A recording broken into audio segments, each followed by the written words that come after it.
Bien, bonsoir mesdames, bonsoir messieurs.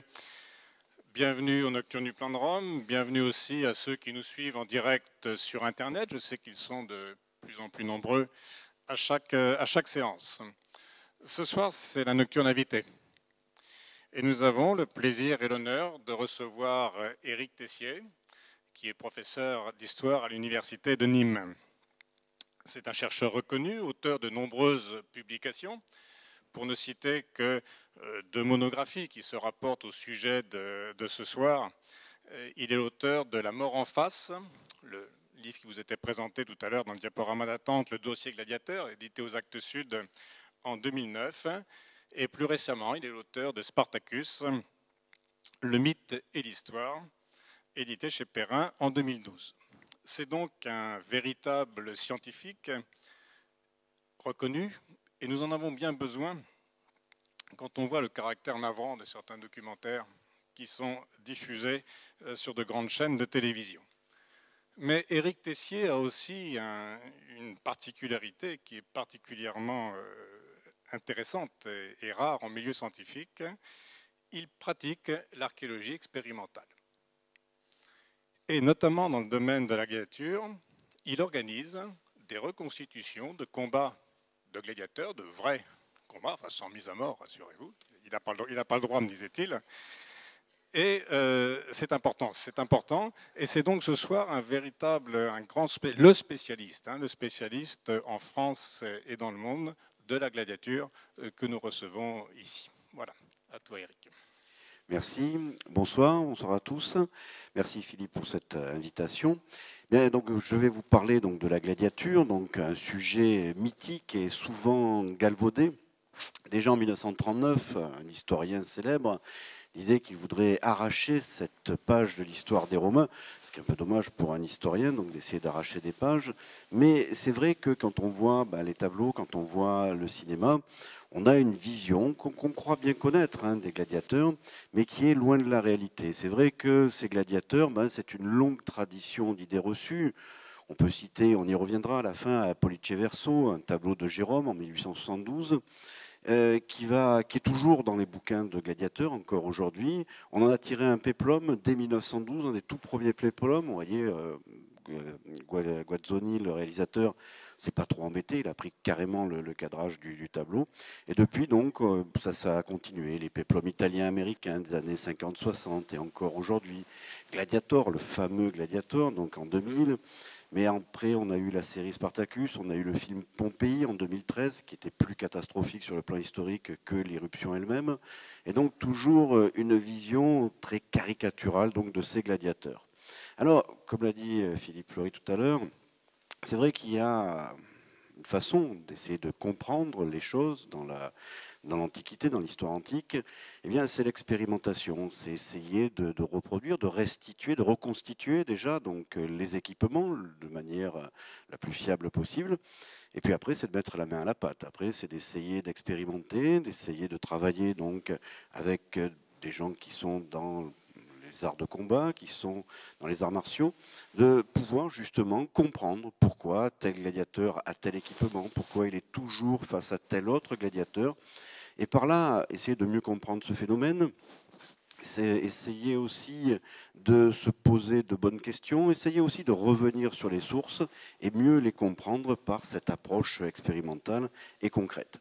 Donc c'est vraiment cette observation pratique de la gladiature qui part toujours des sources iconographiques notamment, là aussi j'en reparlerai, puisqu'il y a une très très riche iconographie. Souvent dans les films, dans les livres sur les gladiateurs, on va mettre le tableau de Jérôme, alors qu'il y a des centaines et des centaines de représentations de gladiateurs. J'en ai fait un peu la recension, j'en ai établi le corpus, j'en suis à peu près à 1600 images différentes des gladiateurs. Et souvent encore dans les musées, quand vous voyez une statuette comme ça ou une lampe à huile, il y a marqué combat de gladiateurs. Et grâce justement à la pratique, grâce à l'expérimentation, on comprend que ce n'est pas un combat de gladiateurs, que c'est un combat entre un sécutor et un rétiaire, que c'est à la fin du combat qu'il y a une finalisation du combat, et que le rétiaire qui est en mauvaise posture va faire une passe qui va réussir donc à frapper son adversaire. C'est ça que permet, c'est ce regard-là que permet donc l'expérimentation, et donc un retour aux sources qui sont nombreuses, iconographiques, je l'ai dit, mais aussi littéraires. On n'a pas le manuel du parfait gladiateur qui nous soit parvenu, peut-être qu'il a été écrit à l'époque, mais on l'a pas. Mais par contre, il y a beaucoup d'allusions à la gladiature, et donc il faut essayer de les restituer, de les comprendre, de les rassembler, et avec aussi les pièces de gladiateurs, c'est-à-dire les casques, les jambières, qui nous sont parvenus notamment par Pompéi, on parvient à mieux comprendre ce monde-là. C'est un domaine de recherche qui est très riche parce qu'on n'est pas à l'abri, chaque fois en histoire ancienne, d'une nouvelle découverte. Au moment où je faisais mon habilitation à diriger des recherches, la HDR, on va dire la thèse d'État si vous voulez, c'est où j'accumulais justement ces éléments, ces images. Il y a eu une très belle découverte donc en Italie, à Fiano Romano, près de Rome, avec des bas-reliefs qui étaient splendides et qui étaient justement datés d'une période qui était un peu le chaînon manquant de la gladiature pour moi. Donc c'est toujours finalement une connaissance qui peut s'enrichir, qui peut se développer. Alors pour revenir donc aux bases, aux origines, on dit c'est romain, la gladiature c'est romain. Ben non, c'est un phénomène qui est très ancien. Homère parle déjà justement d'un combat entre des guerriers qui s'affrontent avec leurs armes, qui font couler le sang pour des raisons funéraires, pour des raisons justement de célébrer la mort d'un de ces Grecs. C'est Patrocle et c'est Achille qui organise ce combat funéraire. Et donc il y a cette tradition très ancienne et qui n'est pas du tout romaine, puisque tout le monde va la pratiquer. On va la pratiquer dans le sud de l'Italie, les Étrusques vont la pratiquer, même Hannibal, le Carthaginois, le Punique, va organiser ce type de combat une fois qu'il aura passé les Alpes. Donc ce que vont faire les Romains, c'est qu'ils vont rationaliser, ils vont donner justement une structure à cette gladiature qui est particulière. Alors, qu'est-ce qu'ils vont apporter les Romains ? Eh bien, pour comprendre la gladiature, je dirais qu'il y a un élément fondamental, un mot fondamental, c'est armatura. L'armatura, on le trouve dans les textes de l'Antiquité latine, et souvent on traduit ça de manière un peu paresseuse par armure.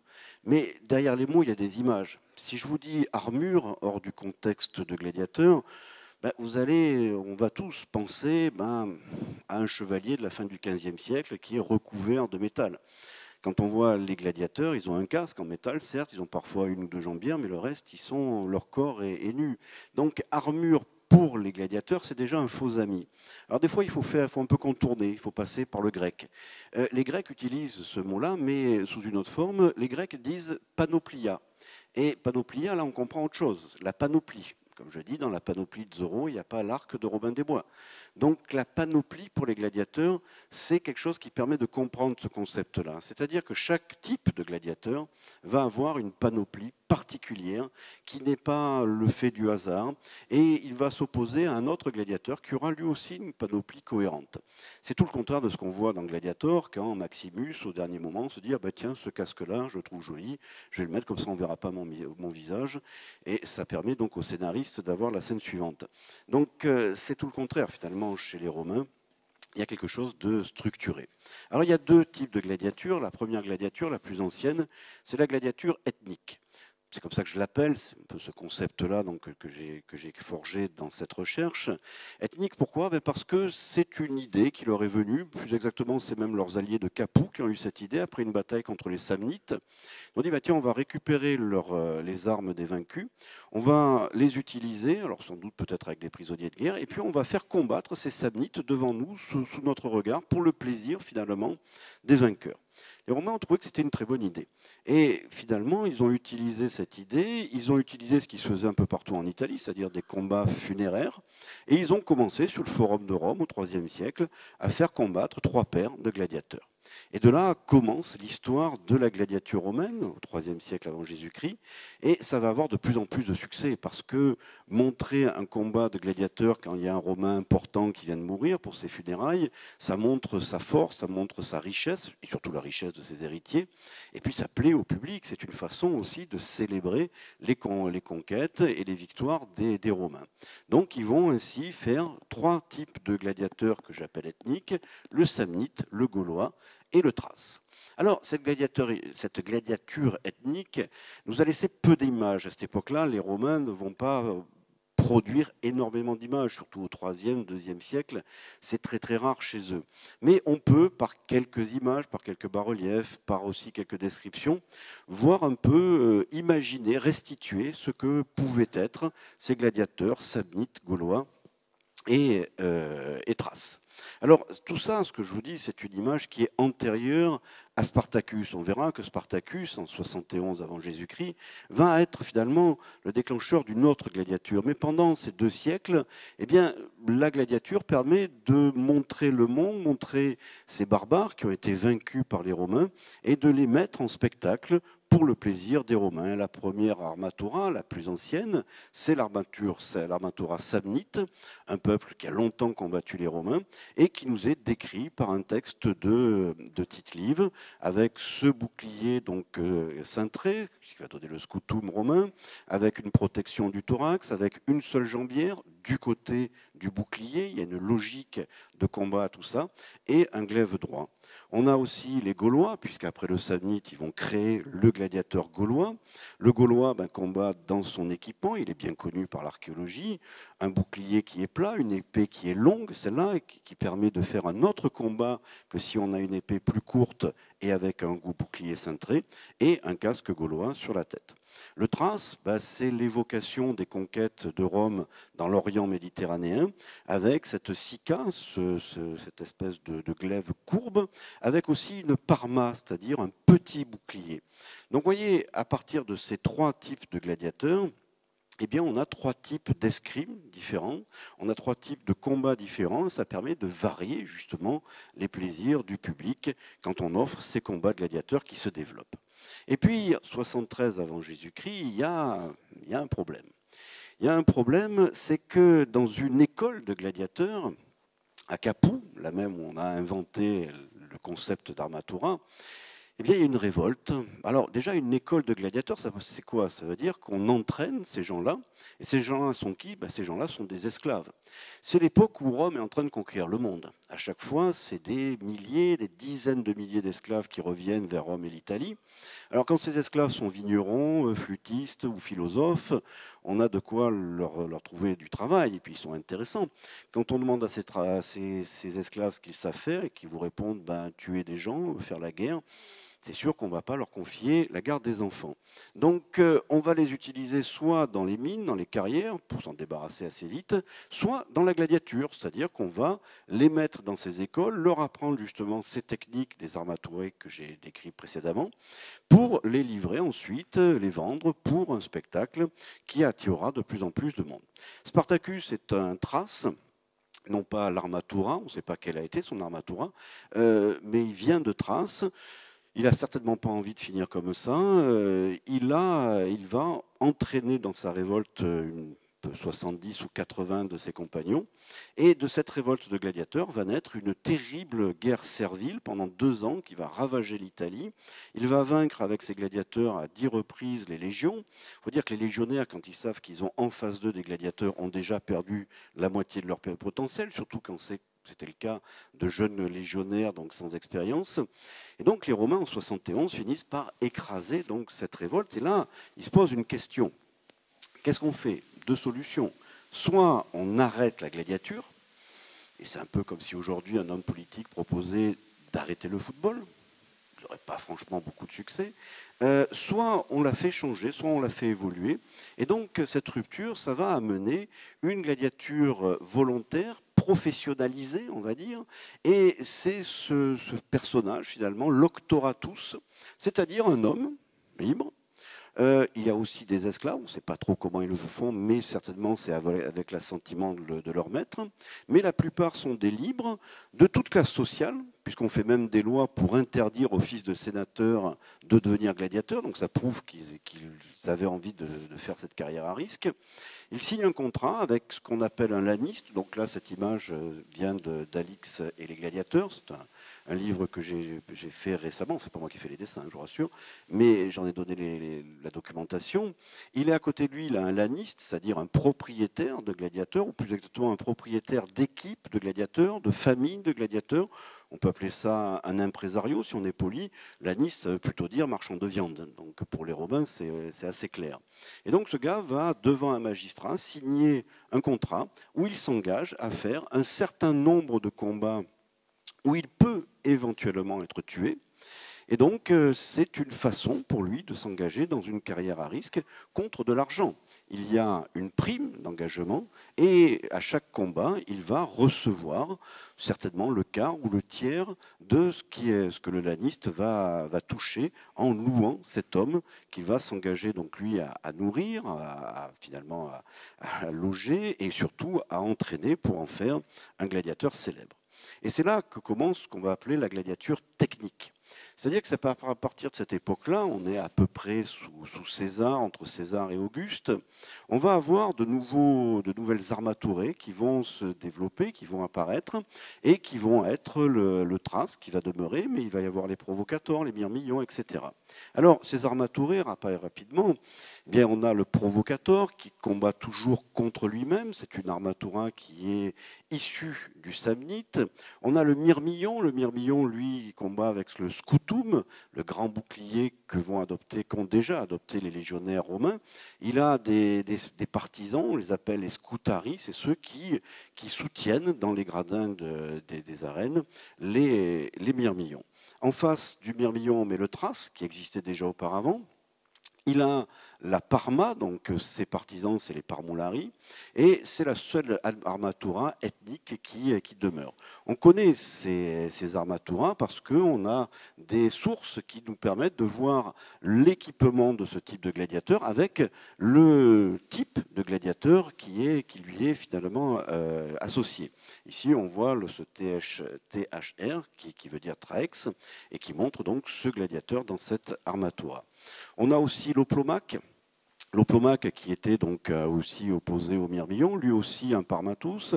Il y a un épigramme de Martial qui dit « Tu étais ophtalmologue, te voilà Oplomaque, ce que tu faisais comme médecin, tu le fais comme gladiateur ». Comment on peut comprendre cet épigramme? Ben là, il faut passer par un peu la technique.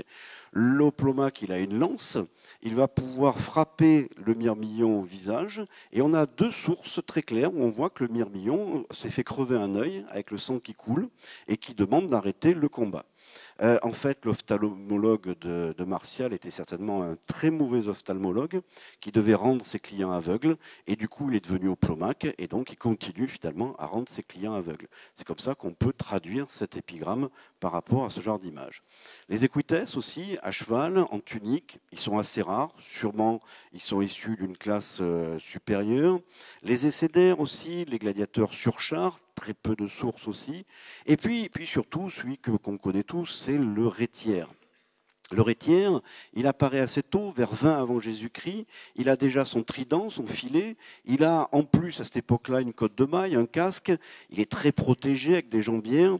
Et en fait, on comprendra que ça ne sert à rien. Il faut en fait qu'il soit presque nu, avec son trident, son filet, un poignard. Il sera très mobile, il pourra frapper très fort avec son trident.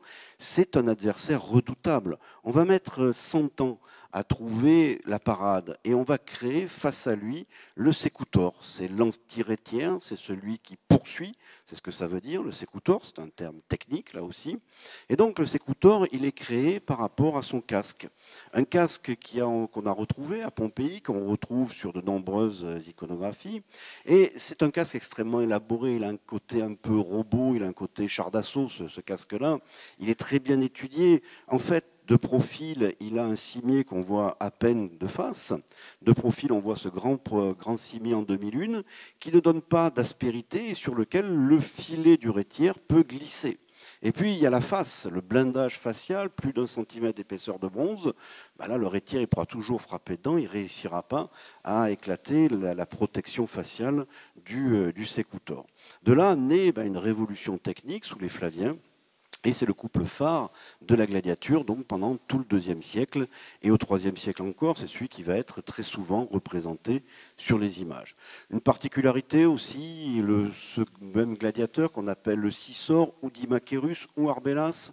On a un texte d'Artémidore d'Éphèse, l'Oniro Criticon, qui vous explique que si vous rêvez que vous combattez avec un gladiateur, c'est que vous allez vous marier. Et suivant le type de gladiateur, il peut vous dire le type de femme que vous allez avoir. Et donc il nous dit que le Dimachérus, qu'on appelle aussi Arbélas, indique que la femme est une sorcière. Bon, c'est vrai que c'est pas sympa pour la femme, mais en tout cas, c'est vrai qu'il a un côté un peu insecte avec ce manchon métallique qui est tranchant des deux côtés. Un manchon qui vient justement d'un outil, l'outil qu'on appelle justement le tranché, qui existe déjà à cette époque-là, à l'époque grecque et romaine, on le voit sur des représentations, et qu'on appelle l'arbélos. Donc ça a donné ce nom d'Arbélas. C'est un anti-rétiaire avec cette demi-lune qui peut déchirer le filet. Ça donne des enseignements statistiques. Quand on a une base de 1500, 1600 occurrences, on peut voir justement quels sont les gladiateurs les plus représentés, les plus appréciés. Thrace-Mirmillon en premier, puisqu'il commence plus tôt, Sécoutor rétiaire ensuite, Provocator, et puis après on tombe justement dans des catégories beaucoup plus rares. On a donc cette recherche qui a permis de faire évoluer la vision, une vision qui avait été longtemps faussée par Jérôme. Jérôme, qui en toute bonne foi avait bien travaillé, il était allé chercher les équipements des gladiateurs de Pompéi. Il les a même fait refaire pour son atelier. Tout ça avait été retrouvé au XVIIIe siècle dans les ruines de Pompéi. Et donc ce qu'on voit sur Jérôme, chez Jérôme, c'est un casque de Mirmillon, un bouclier, tout ça a existé. Le problème, c'est qu'il a tout mélangé. C'est qu'il a mis un casque de Mirmillon avec un bouclier d'Équus, avec une petite jambière de Mirmillon et une autre grande de Thrace. Donc il méconnaissait, mais c'était quelque chose qu'on ne connaissait pas à l'époque, le principe des armaturés, qui était fondamental pour comprendre la gladiature. Alors, on a Gladiator qui a aussi confirmé ses approximations avec des gladiateurs qui sont armés n'importe comment. Il y en a même un qui a un sécateur. Peut-être qu'il était ancien jardinier auparavant. L'autre devait probablement être bûcheron. Autant de choses qui n'ont jamais existé dans la gladiature, mais avec la puissance du cinéma, évidemment, on montre un peu ce qu'on veut. Ce qu'on ne montre pas, par exemple, c'est aussi les arbitres. Le rôle méconnu des arbitres, on ne les voit jamais au cinéma, ils interviennent, ils manifestent par des gestes qui sont connus du public et admis par les combattants. On voit en haut que ce rétiaire qui est en train d'arracher le bouclier d'un sécoutor va être stoppé net dans son combat par l'arbitre qui intervient. Il intervient parce que si on continue le combat, le sécoutor a perdu. Il va le frapper avec sa dague et donc le combat va s'arrêter. Pour prolonger le combat, il intervient, il arrête le combat et il va, c'est finalement la suite de l'histoire, on l'a sur cette stèle que l'on trouve à Éphèse, il va priver le sécoutor de son bouclier, il n'a qu'à pas le perdre, et après le sécoutor doit continuer comme il peut, avec simplement son bras protégé par une manica, et essayer de continuer le combat sans bouclier face à un rétiaire qui a encore son trident. Et c'est ça finalement que le public attend, c'est ça qui le fait vibrer, c'est le courage du combattant qui va aller jusqu'au bout de son combat, malgré finalement les vicissitudes et malgré parfois l'intervention de l'arbitre qui devait certainement à cette époque être hué à peu près comme les arbitres de foot. Évidemment, pour ceux qui étaient pour le rétiaire ou pour le sécoutor, ces interventions devaient être plus ou moins appréciées et ça mettait de l'ambiance dans les tribunes. Il y a toute une gestuelle là-dessus. On voit que des arbitres vont encourager à continuer. On peut imaginer qu'ils donnent cet ordre de persévérité qu'on trouve sur une source. Et il a son compte, parce que sur cette mosaïque-là, on voit que le gladiateur qui est en dessous est blessé et arrête le combat. Peut-être ce signe-là, un peu bizarre, peut-être que c'est l'avantage, puisque sur cette mosaïque de Nénig, on voit que le rétiaire, effectivement, prend un avantage sur le sécoutor. Et puis, pollice verso, c'est-à-dire le doigt en direction d'eux, donc la mort. Un autre signe aussi, c'est stantes missi. On a ça chez moi, à Nîmes, au musée archéologique de Nîmes, c'est le médaillon de Cavillargues, très très belle pièce, où on voit deux gladiateurs qui s'affrontent, on voit aussi la finalisation de ce combat, c'est marqué ici, et il y a marqué Stantes Missi. Stantes Missi avec aussi une ligne qui nous ramène à ce geste de l'arbitre. Et ce geste de l'arbitre, c'est ça. C'est les pouces finalement rétractés, les doigts rétractés. Et ça veut dire renvoyer debout tous les deux. En gros, ça veut dire match nul. Ce que l'on ne voit pas aussi souvent dans le cinéma, c'est le védétariat, c'est l'importance de ces gladiateurs. On voit sur ce médaillon qu'il y a le nom de ces gladiateurs, Xanthus Contreros, de l'école des Césars. L'un a 15 combats, l'autre en a 16 victoires certainement. Ça veut dire que c'est un moment donné. Il n'y a pas deux moments où l'un et l'autre avaient 15 et 16 victoires. Donc on a des objets commémoratifs qui vont indiquer justement, qui vont perpétuer le souvenir de ces gladiateurs. Des produits dérivés aussi sur des supports très variés, par exemple ici des manches de couteau en os avec le nom de ces gladiateurs qui sont dessus. On a sur les murs des villes, on fait des tas de graffitis, à Pompéi on en a trouvé énormément, sur les combats qui se sont passés certainement la veille dans l'amphithéâtre. On a aussi quelque chose de très méconnu, c'est une gladiature sportive. On s'imagine que les gladiateurs s'entretuent forcément à chaque fois. Non, ils se blessent très souvent, ils sont très bien soignés pour ça. Mais il y a aussi beaucoup d'entraînement où on ne se tue pas. Et on voit sur ces trois sources des gladiateurs qui se combattent avec des glaives qui sont sans pointe, des glaives qui sont avec un bout horizontal. Donc on a tous ces éléments-là que l'on ne soupçonne pas et qui pourtant permettent aux gladiateurs d'être une sorte de ciment de l'Empire au 1er et 2e siècle après Jésus-Christ. On retrouve des témoignages de la gladiature partout. Cette mosaïque, je l'ai pris en photo dans l'île de Kos, par exemple. On s'imagine que c'est que les Romains. Vous savez, les Romains, ils sont cruels, ils sont sadiques, ils aiment le sang, et que les Grecs, eux, c'est des philosophes, mais pas du tout. On trouve finalement dans ce corpus des gladiateurs autant de représentations de gladiateurs dans le monde grec que dans le monde romain. Et donc c'est une extrême professionnalisation, ce sont des stars qui sont très bien payées, qui sont très célèbres et que ça a des conséquences pratiques.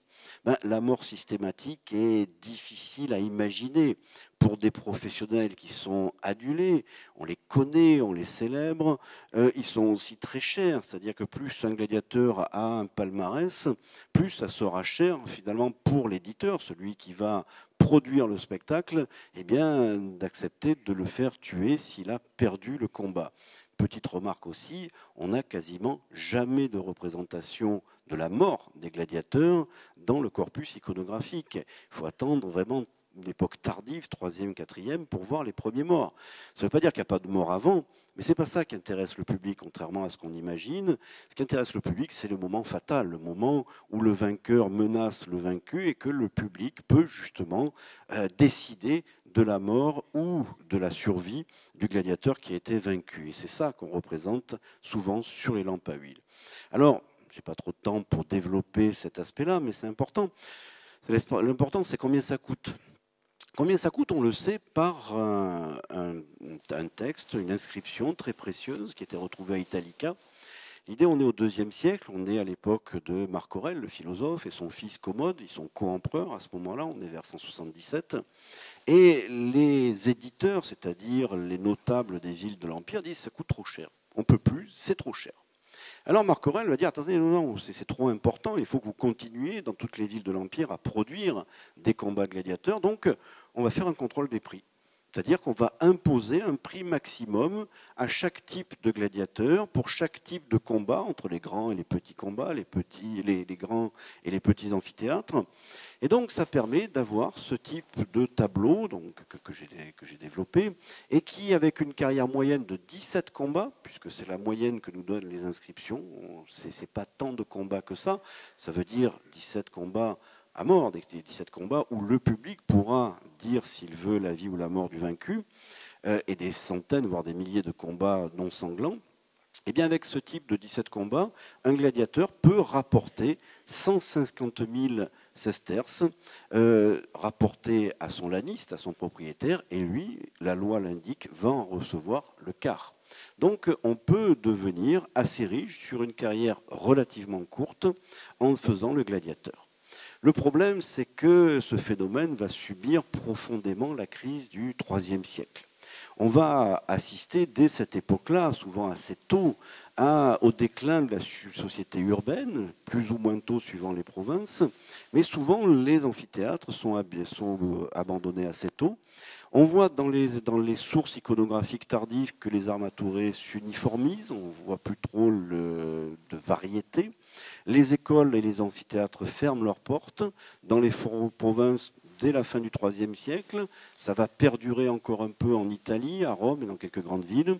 Mais on a cette gladiature qui va se terminer, non pas du fait des chrétiens, mais surtout essentiellement faute d'argent et faute de combattants. Et on remarque d'ailleurs qu'au IVe siècle, les dernières images sont des images qui montrent une brutalisation du phénomène qui est la conséquence du déclin des écoles. On peut plus les entraîner comme convenablement, le public est peut-être plus aussi amateur qu'auparavant.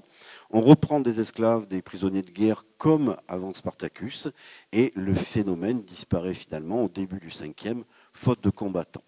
Alors, cette gladiature, elle est mieux connue maintenant, mais on peut toujours explorer d'autres pistes par l'expérimentation, par la reconstitution. Et comme Philippe l'a dit tout à l'heure, donc j'organise depuis 9 ans maintenant à Nîmes, ce qu'on appelle les grands jeux romains de Nîmes. C'est une expérience originale. L'idée, c'était justement de ne pas forcément faire le Puy du Fou, c'est-à-dire un spectacle historique. J'aime beaucoup le Puy du Fou, mais il n'y a pas une valeur, on va dire, didactique et de recherche dedans. L'idée, c'était de mettre dans un véritable monument, les arènes de Nîmes, qui était fait pour ça, pour les combats de gladiateurs, eh bien, la venue d'un empereur qui est venu, c'est Adrien, en 122, à une époque où les arènes existaient déjà, et donc d'imaginer dans ces grands jeux romains qu'est-ce qu'il a pu offrir au public. Et donc, évidemment, parmi ce qu'il offre, c'est évidemment les gladiateurs qui sont très attendus. Alors, ça permet de développer aussi un peu l'environnement des gladiateurs. Le praeco, par exemple, le crieur public, il est dans Gladiator, il est très bien vu d'ailleurs. C'est-à-dire quelqu'un qui va faire le monsieur loyal, qui va expliquer au public la valeur de ces gladiateurs. On a du pain et des jeux, on distribue du pain au public. Quand vous venez dans les arènes à Nîmes, on a l'impression que les Nîmois n'ont pas mangé depuis 6 mois, puisqu'ils se précipitent sur ce pain qu'on leur jette comme ça. C'est un côté finalement au fond de la volonté de communier, de partager quelque chose ensemble, et ça marche beaucoup. Il y a une interactivité, une interaction plutôt entre le gradin et la piste. Les conditions qu'on essaie de mettre en place sont très proches de la réalité antique. Et ce que l'on voit avec des gladiateurs qui ne sont pas des gladiateurs de cinéma, mais des gens qui travaillent dans la reconstitution historique, dans l'expérimentation du combat, des gens qui sont des combattants, c'est-à-dire qui font aussi des arts martiaux par ailleurs, eh bien on voit des attitudes qui sont tout à fait celles que l'on retrouve sur les images des gladiateurs qui ne combattent pas comme D'Artagnan, l'épée en avant, mais qui utilisent leur bouclier comme une arme, qui ont vraiment des postures de combat qui sont celles de l'iconographie. On y retrouve ces arbitres dont j'ai parlé, qui sont importants et qui sont souvent une découverte pour le public. On y introduit aussi la musique qui était au plus près des combattants. On le voit très souvent ça sur les mosaïques ou sur les représentations, et qui a un rôle pour rythmer justement les différentes phases du combat jusqu'à la demande de mise à mort. On a pu expérimenter différents types de gladiateurs, des equites, une troupe qui venait d'Allemagne qui est extrêmement proche de la réalité, très à cheval sur le détail réaliste de cette reproduction. On a tenté les essais d'air, puisque on ne sait pas beaucoup de choses sur ces gladiateurs sur char. On a tenté aussi, on a mis en place le combat sur un pont, bien attesté en Gaule du Sud, des Rétières contre des sécoutors, c'est le seul combat véritablement d'équipe de l'époque. On a mis ça en place et c'est évidemment extrêmement spectaculaire, le public apprécie beaucoup. Et puis, il y a la question de la vie ou de la mort, le fameux pollice verso du début de Jérôme. Ce pollice verso, ce pouce retourné, un geste qui est universellement connu. Tout le monde sait ça sur tous les continents, que la mort, c'est quand on baisse le pouce. C'est une vision qui a été largement formatée depuis le XIXe siècle par ce fameux tableau de Jérôme, parce que Jérôme a inspiré Guazzoni, les premiers péplums italiens, il a même inspiré Ridley Scott. C'est en voyant ce tableau qui est conservé à Phoenix, dans l'Arizona, que Ridley Scott a voulu faire son Gladiator. Donc depuis, on a cette influence, on a ces images, ce geste du pouce retourné qui a été déjà repris en 1912 dans ce péplum. Et puis depuis, on l'a toujours vu, ce pouce retourné. On a vu Peter Ustinov le retourner, on a vu donc Commode le retourner dans Gladiator, on l'a vu souvent dans ce sens-là. Aussi dans l'autre sens, dire bon, ben, si ça c'est la mort, ben, ça doit être la vie. Et là aussi, dans de très nombreux péplums, c'est un peu finalement le passage obligé de tout péplum qui se respecte. Il faut un pouce retourner dans un sens ou dans l'autre. Alors, pour comprendre ça, il faut revenir un peu au texte. Si on revient au texte, il n'y en a pas beaucoup, je vous rassure. Il y en a, en tout et pour tout, il y en a deux. Deux textes qui parlent de ce Pollice Verso. Et donc, le premier, c'est Juvénal. On est 1er siècle après Jésus-Christ, en pleine époque des gladiateurs, l'époque où on construit le Colisée, où il parle d'un notable de province, un nouveau riche, naguère sonneur de cordes et habitué de l'arène des villes de province. Il finance maintenant des jeux de gladiateurs, des Munera, et quand le peuple l'ordonne, en tournant le pouce, il tue pour se faire bien voir, et en revenant de l'arène, il soumissionne pour des chiottes publiques, pour des Vespasiennes, si vous voulez. Donc, c'est l'idée de ce personnage qui est un éditeur qui offre des gladiateurs aux gens et qui va demander la mort avec le pouce versé, le pouce retourné, mais pas forcément retourné. En fait, verso, c'est pas reverso. Verso, c'est en direction d'eux. Et donc, ce geste que Jérôme a traduit de cette manière-là, un peu par un italianisme, eh bien, en fait, il faut le comprendre, et on le voit sur les iconos, avec le doigt, le pouce qui est en direction du gladiateur. Le pouce est symbolique. C'est l'arme qui est sortie. Quand on veut faire le geste de l'égorgement, on fait comme ça. Donc, le pouce dirigé vers, c'est le geste de la mort. L'autre texte qui en parle, c'est beaucoup plus tard, c'est Prudence, c'est un chrétien qui dit « Et la poitrine de celui qui est à terre, l'honnête Vesptale, la prêtresse païenne, en retournant le pouce, converso Pollice, va ordonner de la briser, la poitrine du vaincu. » Le problème, c'est que Prudence, c'est un faux témoin. C'est un faux témoin, pourquoi ? Parce que, c'est un chrétien, il n'a pas le droit d'aller voir les spectacles, il va nous donner une image de la gladiature par ouï-dire, et surtout à l'époque où il parle, le 5e siècle après Jésus-Christ, la gladiature est un souvenir, ce n'est pas un témoin direct. Donc il faut se méfier de cette idée-là, de dire que pour la mort des gladiateurs, c'est retourner le pouce. Alors même si on peut interpréter les textes d'une manière ou d'une autre, il y a une question pratique, et ça on le voit bien pour les grands jeux romains. Comment on fait pour compter 20 000 pouces retournés comme ça ou comme ça dans l'amphithéâtre de Nîmes, 45 ou 50 000 dans le Colisée de Rome. S'il fallait les compter un par un, en se trompant, on y sera encore. Il n'y a pas non plus à l'époque la zapette de Jean-Pierre Foucault, pour la mort taper A, pour la vie taper B. On n'a pas ces moyens-là. Donc ça ne marche pas, ça et ça. Alors quelle est la solution ? La solution, c'est qu'on peut avoir une autre interprétation du Pollice Verso. Parce que déjà, vous voyez, sur les images de ce gladiateur vainqueur qui annonce la mort au vaincu, il ne fait pas ça, il fait bien ça, le pouce dirigé vers. Et ça, pour la demande de mort, il faut remettre en scène. On a un gladiateur qui est à terre, ou plutôt un genou à terre, qui lève la main comme ça, ad digitum, le doigt en l'air, et qui dit « bon, j'en peux plus, je suis épuisé, je suis blessé, faites de moi ce que vous voulez, j'ai perdu ». L'autre est là avec ses armes et le public s'agite, le public manifeste sa volonté de voir le vaincu mourir ou continuer. Et donc le praeco, à ce moment-là, est important pour justement faire cesser la rumeur, puisqu'il y a la musique aussi qui doit jouer à ce moment-là. Et le praeco, on le sait par un texte, un jour, dans un combat de gladiateur, on lui demandait une grâce avec insistance, il, Adrien, ne l'accorda pas, et de plus donna l'ordre au praeco de répéter le mot de Domitien, « faites silence ». Cette parole ne fut pas prononcée, car le praeco ayant étendu la main et obtenu le silence par ce geste, comme c'est la coutume, dit lorsque le silence régna, voilà ce que veut l'empereur. Donc ça prouve qu'il y a une gestuelle, ça prouve qu'il y a une communication entre les gradins, le public, qui manifeste, qui veut un choix, l'éditeur, là c'est Adrien, et le praeco qui fait un peu l'interface.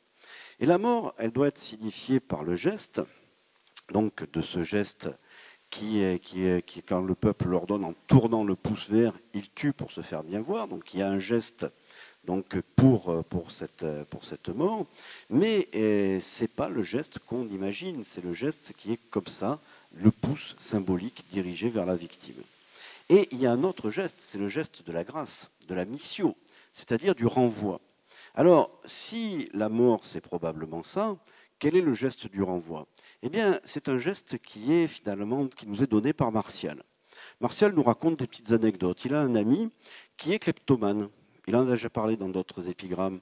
Il dit, il y a peu, comme on demandait la grâce de Myrinus blessé, c'est-à-dire un gladiateur vaincu, Hermogène, le gars en question, a réussi à voler les 4 serviettes, les mappas. Les mappas, c'est donc ces serviettes qui servent donc aux Romains, ils l'ont toujours avec eux, et ça sert surtout à demander la grâce.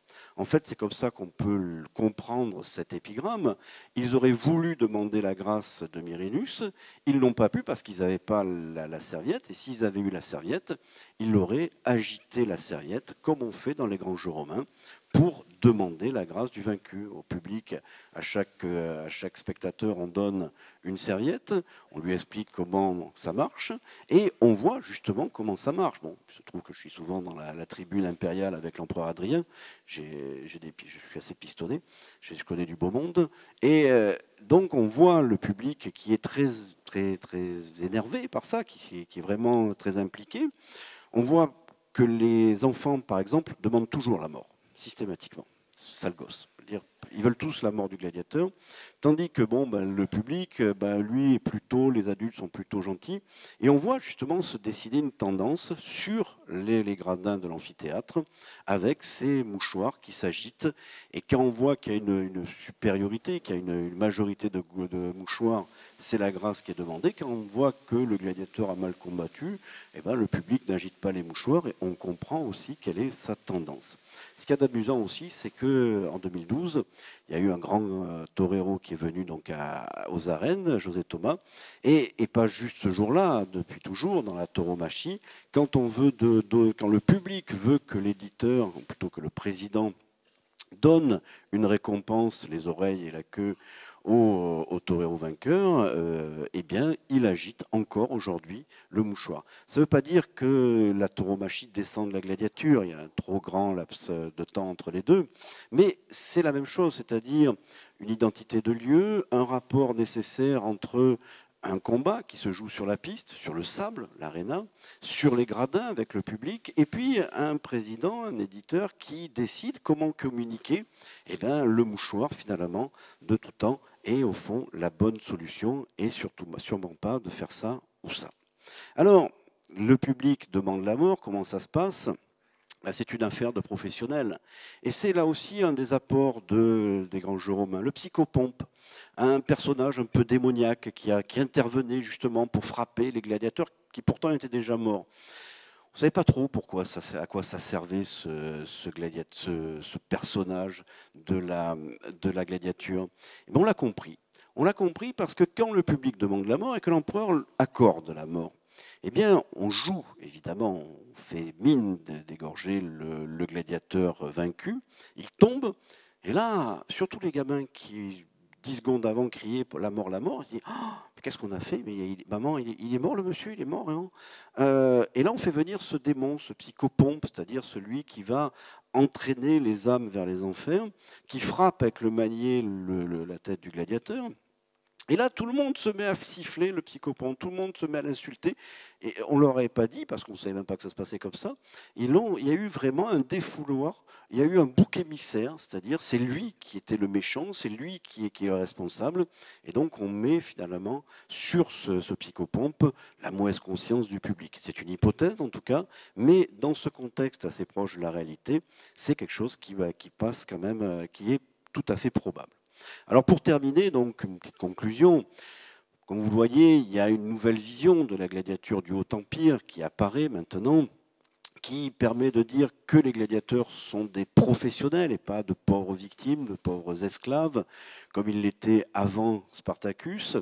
Il participe à un phénomène socio-économique élaboré avec de grands enjeux financiers. Ça coûte cher d'investir pour un amphithéâtre, ça coûte encore plus cher de produire des combats de gladiateurs à cette époque-là, au point que certains disent on ne peut plus, c'est trop cher.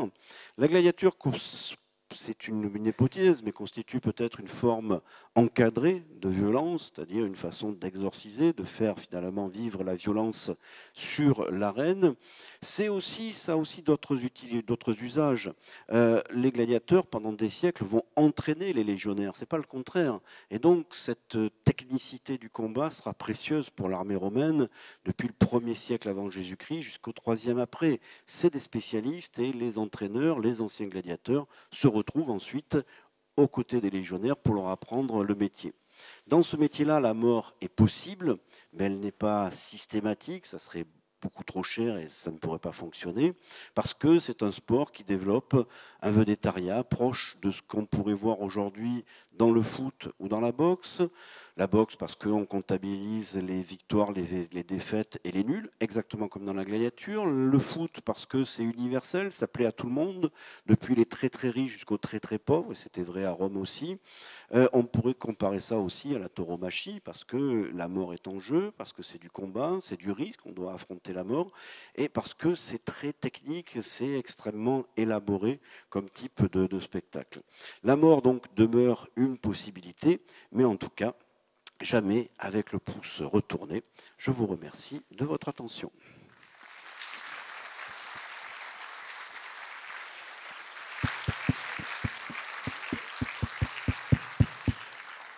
Merci beaucoup Eric pour cette conférence brillante et très intéressante aussi.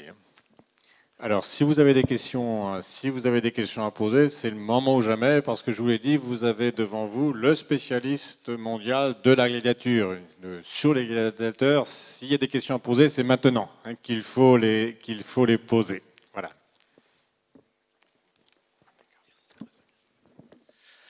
Bonsoir. Bonsoir. Je voulais savoir, vous avez dit que les chrétiens n'étaient pas responsables de la fin de la gladiature, mais est-ce qu'ils avaient quand même un regard critique et est-ce qu'ils ont joué quand même un rôle sur un regard sur la gladiature? Oui, alors ils ont un regard extrêmement critique, mais je dirais qu'ils ont le même regard critique à la limite sur tout ce qui est spectacle. Ils vont condamner tout autant le théâtre, les courses de chars, parce que tout ça, c'est des loisirs qui détournent de Dieu. Ils plaignent pas trop vraiment, ils plaignent pas les gladiateurs, finalement. Pour eux, les gladiateurs, c'est des formes de prostituées, et donc ils ne plaignent pas les prostituées, ils plaignent finalement le client qui, le pauvre, va pervertir son âme à cause de ces démons. C'est pareil pour les gladiateurs. Donc ils ont ce regard-là qui est pas forcément pour condamner la gladiature en tant que telle. Ils condamnent les spectacles. Après, ce qui va aussi compter, c'est qu'ils vont parler de ça, ils vont parler de la gladiature, ils vont donner cette image justement très noire. On a parlé de Prudence qui parle après coup, et donc je ne pense pas qu'ils ont été qu'ils ont eu un rôle fondamental pour arrêter la gladiature. On la voit, elle décline d'elle-même, avant même que les chrétiens aient un rôle. La crise du IIIe siècle, je pense qu'elle a eu un rôle très important pour détruire cette économie de la gladiature. Et quand il commence à avoir du poids, au siècle suivant, au IVe, c'est déjà une gladiature moribonde, qui n'est plus la gladiature d'avant, en tout cas. C'est une gladiature qui s'est brutalisée, c'est ce que j'avance comme idée, parce que justement, il n'y a plus les écoles, il n'y a plus l'argent pour faire de cette gladiature, c'était considéré comme tel, un art martial, un sport de combat, où la mort est une possibilité, mais jamais systématique. Donc, c'est en tout cas mon hypothèse, c'est comme ça que je vois plutôt les choses. Les chrétiens, certes, ont eu un rôle, ont condamné les spectacles, mais n'ont pas donné l'image de la gladiature telle qu'elle était à son apogée, c'est-à-dire au 1er, 2e siècle, où elle était extrêmement codifiée, rationalisée. Et donc, c'est surtout la crise qui va arrêter la gladiature, à mon sens. D'autres questions ? On en a deux. Attendez, il y en a une, je crois. Alors, je ne sais pas qui commence. Merci beaucoup pour ces informations qui... J'ai tout appris. Mais néanmoins, j'avais dans l'esprit peut-être des fausses idées. Je croyais qu'il y avait des lions parfois dans ces manifestations. Ah ben, j'aurais pu en parler, mais le temps était compté. Je sais qu'il faut toujours respecter le temps par respect des organisateurs. C'est une question, oui, qui est souvent posée. Quand on fait justement les grands jeux romains à Nîmes, on entend souvent alors et les lions. C'est deux choses différentes. C'est-à-dire que les lions, on peut les avoir rarement, parce que c'est cher à faire venir un lion vivant. C'est-à-dire qu'on va aussi utiliser des ours, des taureaux sauvages, autant de bestioles qu'on a un peu partout et qui peuvent faire du spectacle. On va les utiliser de deux manières. Soit on les fait combattre entre elles, soit on les fait combattre contre des chasseurs professionnels, les venatores. Mais dans les deux cas, c'est beaucoup moins recherché que les gladiateurs. On le sait parce que, par exemple, il y a infiniment moins d'iconographie, d'images de ces combats-là avec des bêtes que de combats de gladiateurs. Ce qui est aussi évident, c'est que ça se passe le matin. Ça se passe dans les arènes, c'est sûr. Dans les amphithéâtres, plus exactement, parce que l'arène, c'est la piste seulement. Mais ça se passe le matin. On va dire que ça fait un peu monter ça chauffe un peu le public. Mais ce qu'on attend vraiment, c'est le combat de l'après-midi, et c'est pas les mêmes. Le gladiateur, il est entraîné pour combattre un homme. Le chasseur, il combat des fauves. C'est deux métiers différents qu'on confond souvent, à juste titre. Je crois qu'il y avait une autre question là-haut. C'était la même question. Donc. Ah, la même question. Voilà. Il y a une question sur Internet, oui. Je suppose, Karim, c'est ça ?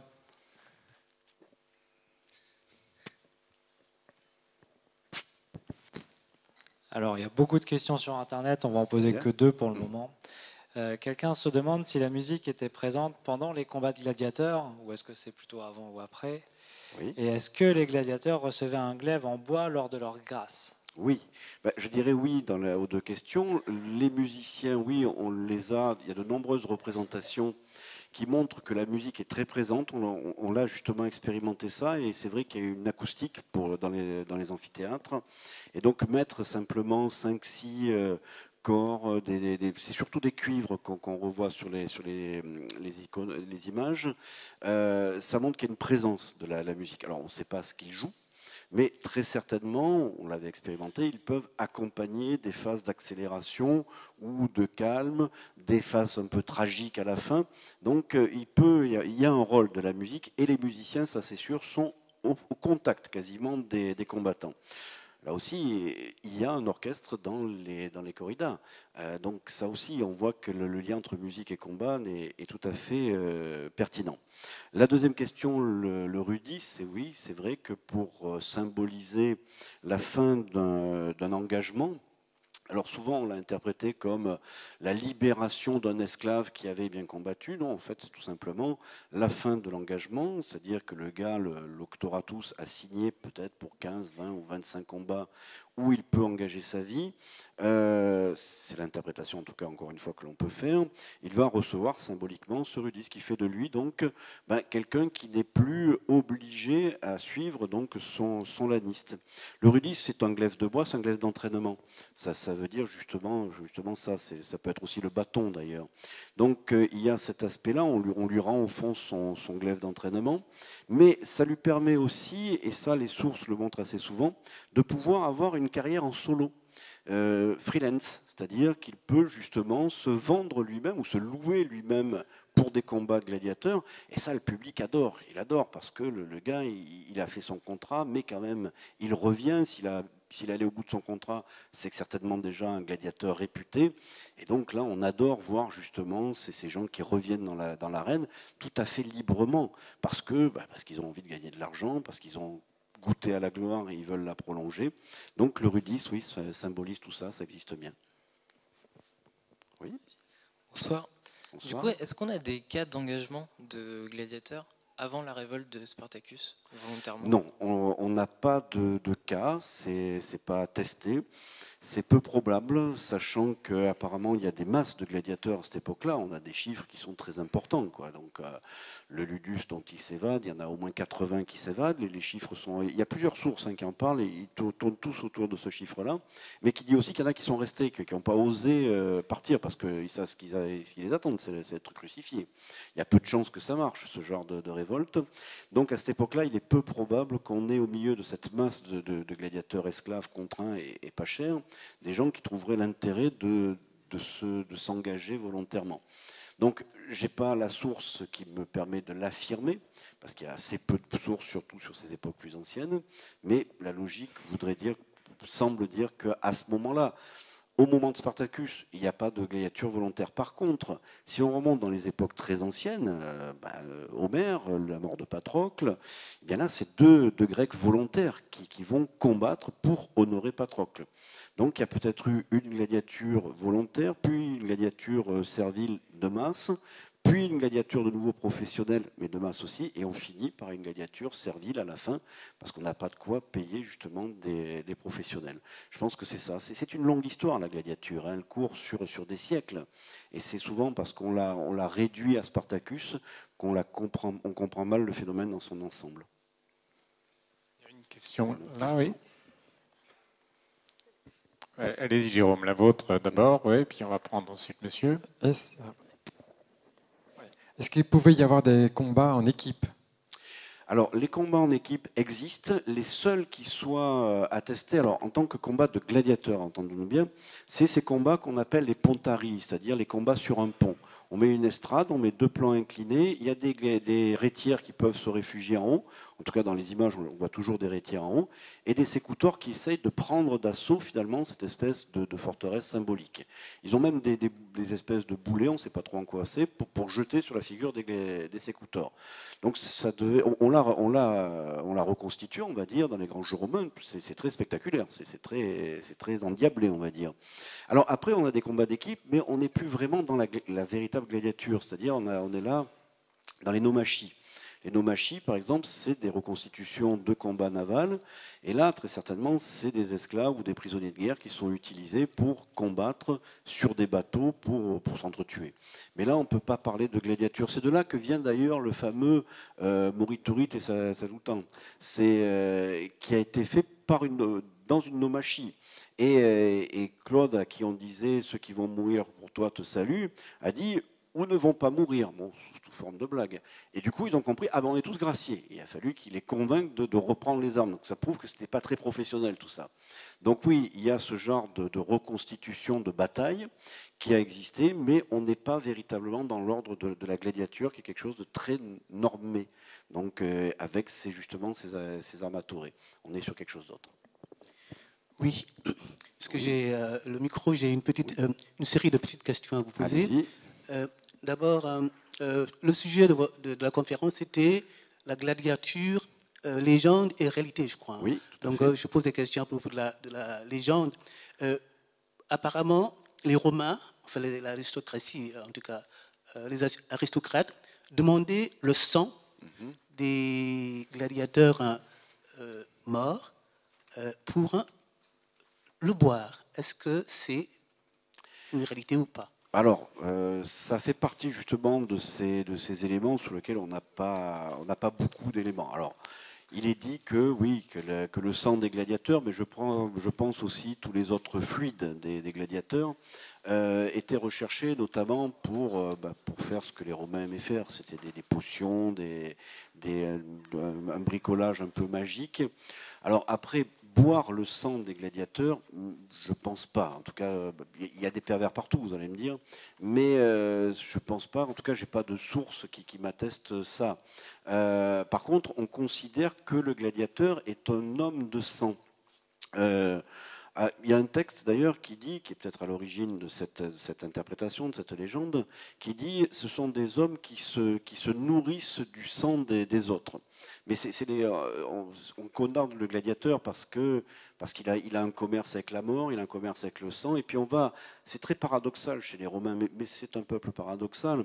Ils sont à la fois dans l'admiration la plus fanatique des gladiateurs comme des super-héros, mais en même temps c'est tabou. C'est-à-dire que de la même façon qu'on n'irait pas fréquenter un boucher, un croque-mort ou quelqu'un qui a un rapport avec le sang, on n'ira pas fréquenter un gladiateur. On va d'ailleurs les enterrer à part dans les nécropoles. C'est ce qu'on a pu voir à Nîmes. Donc je pense évidemment il y a beaucoup d'histoires qui ont pu être rajoutées à ce sujet-là, qui est porteur. Mais de dire que des aristocrates veulent boire le sang des gladiateurs, je n'ai pas trouvé cette source-là qui me l'indique. D'accord, merci. Est-ce que dans la gladiature, il y avait des femmes, par exemple? Oui, c'est vrai. Il y a eu des femmes qui sont attestées à peu près entre l'époque d'Auguste et de Septime Sévère, enfin en gros pendant 2 siècles. Il n'y en a pas beaucoup dans les images. Il faut dire qu'une fois que le gladiateur a son casque sur la tête, c'est difficile de dire si c'est un homme ou une femme. On a un très beau bas-relief qui vient de Turquie, qui est conservé au British Museum, où on voit Aquiléa contre Amazonia. Et elles ont enlevé leur casque pour bien montrer que c'est des femmes. Donc on a cette source-là qui l'atteste. On a quelques textes qui en parlent. On a même un très beau texte qui parle d'une femme qui s'entraîne à la gladiature, mais comme une amatrice passionnée, qui va frapper, qui va cogner contre le poteau d'entraînement. Et en fait, je crois que c'est Martial qui raconte ça. Et Martial plaint beaucoup le mari de cette femme quand elle doit rentrer à la maison. Ça ne doit pas être drôle tous les jours pour le mari. Donc voilà, mais on a cette attestation d'une gladiature féminine. Elles sont attestées sur des armaturae de provocatores, sur l'armatura du Thrace, c'est-à-dire, entre guillemets, même si le concept n'existe pas vraiment, des équipements relativement plus légers. Mais elles ont bien existé, elles ont combattu, se sont affrontées, c'est vrai, ça c'est pas une légende. Merci. Puis dernière question. Les gladiateurs vivaient dans des casernes, je crois. À ce titre, est-ce que malgré tout, ils pouvaient avoir une vie familiale, des femmes et des enfants? Alors là, on est par contre très bien renseigné, et la réponse est tout à fait oui. Oui, parce que souvent, une des grandes sources d'informations pour les gladiateurs, c'est leurs épitaphes, c'est leur stèle funéraire, et très souvent, c'est la femme qui l'offre. C'est-à-dire que la compagne ou l'épouse, souvent qui a déjà des enfants, et elle le mentionne sur la stèle, qui pleure donc le mari et le père qui est mort donc en service commandé, on va dire. Donc oui, ils ont véritablement une vie familiale. D'ailleurs, ils appellent ça des familles de gladiateurs au sens élargi. Donc il y a les combattants, il y a leurs femmes, il y a leurs enfants, il doit y avoir même des vieux gladiateurs blessés qui restent pour faire l'intendance, il y a les entraîneurs, il y a les médecins. Tout ça constitue donc une société parallèle à la société donc, du reste de la ville, mais bon, ils sont aussi des stars, enfin en tout cas les plus célèbres, et donc oui, les femmes...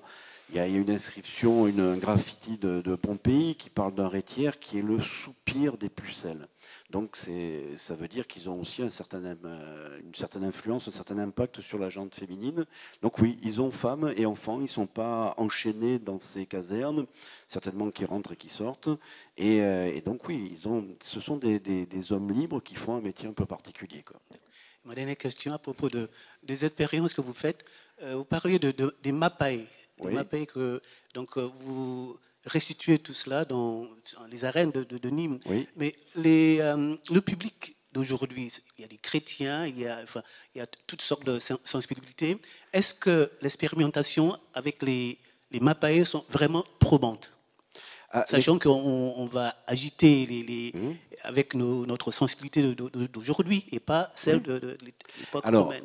Elle est pas probante sur de dire, ça ne permettra pas de dire quelle est la proportion de Romains qui agitaient ou qui n'agitaient pas les mappae à cette époque-là. Ça non, c'est pas le but. Mais ça, c'est probant techniquement. En étant moi dans la tribune de l'éditeur, en l'occurrence l'empereur, c'est pas moi qui fais l'empereur, je suis trop modeste, et ça viendra peut-être un jour. Et donc je peux voir justement qu'il se dessine une tendance. Donc c'est une façon de communiquer qui là est probante. Après, on n'est pas dans la tête des Romains, on n'est pas des Romains, on ne sait pas vraiment ce qu'il y a dans leur tête. On peut le supposer, supposer que leur motivation repose sur la qualité technique du combat du vaincu. Et ça justement, le public n'a pas tous ces codes, même si on leur en donne quelques-uns. Donc, bien sûr, ça sera sur des motivations diverses et variées qui feront qu'on va assister la mappa. Donc ça, je n'irai pas m'avancer sur ce terrain-là. Mais encore une fois, techniquement, oui, ça marche et on voit quelque chose. C'est un moyen de communication. La meilleure preuve, finalement, c'est qu'il existe encore aujourd'hui dans la tauromachie. Voilà. Bien, on va prendre une toute dernière question.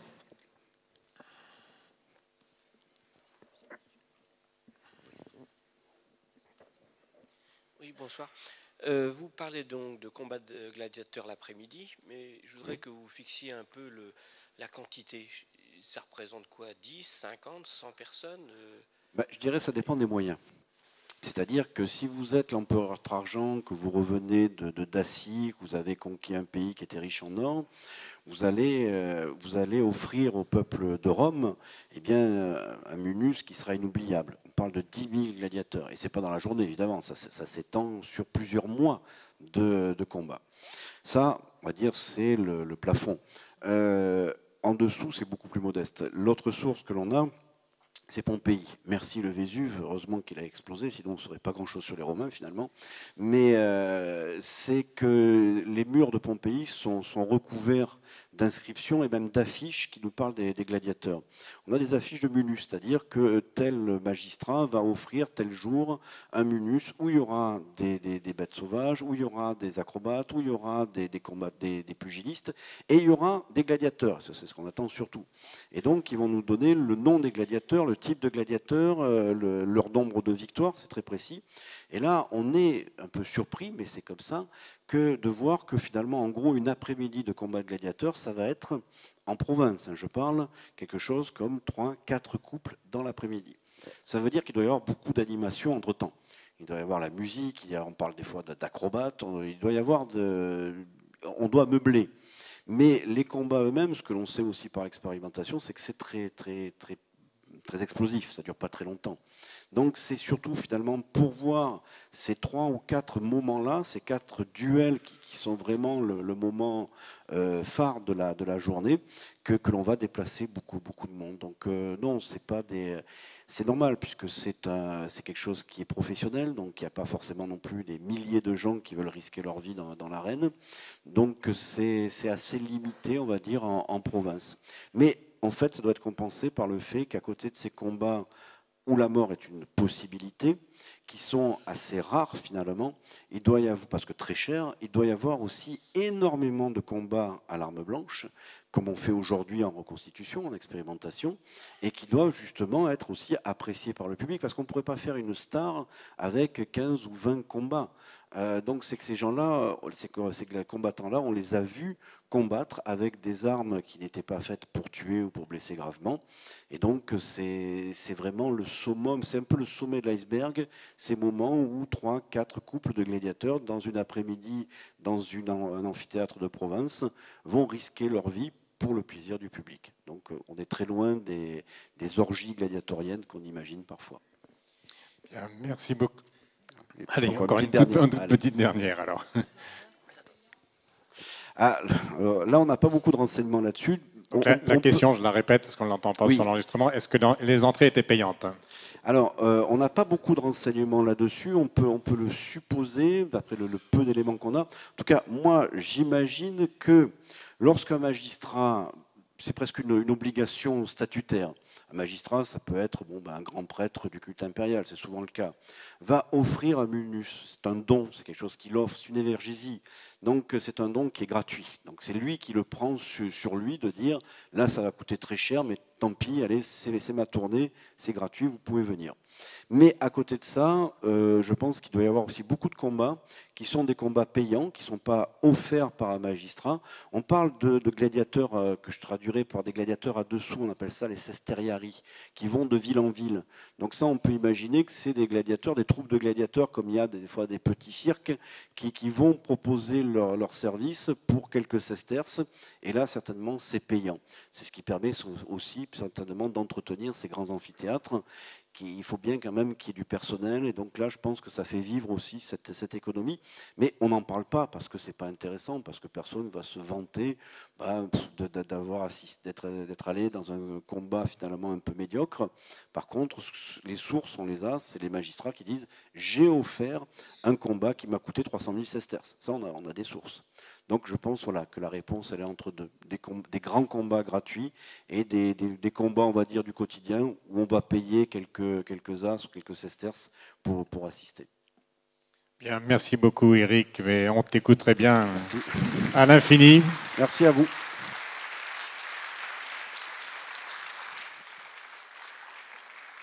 Et merci à vous tous aussi. La prochaine nocturne, ce sera le 4 avril, ce sera aussi la dernière nocturne.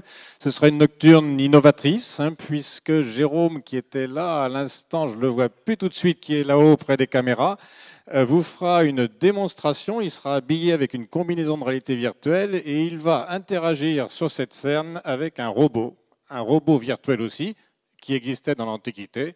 Et vous verrez ce qu'il voit, lui, dans son casque de réalité virtuelle, vous le verrez sur le grand écran. Voilà, donc au 4 avril, si vous le voulez bien. Bonne soirée à vous.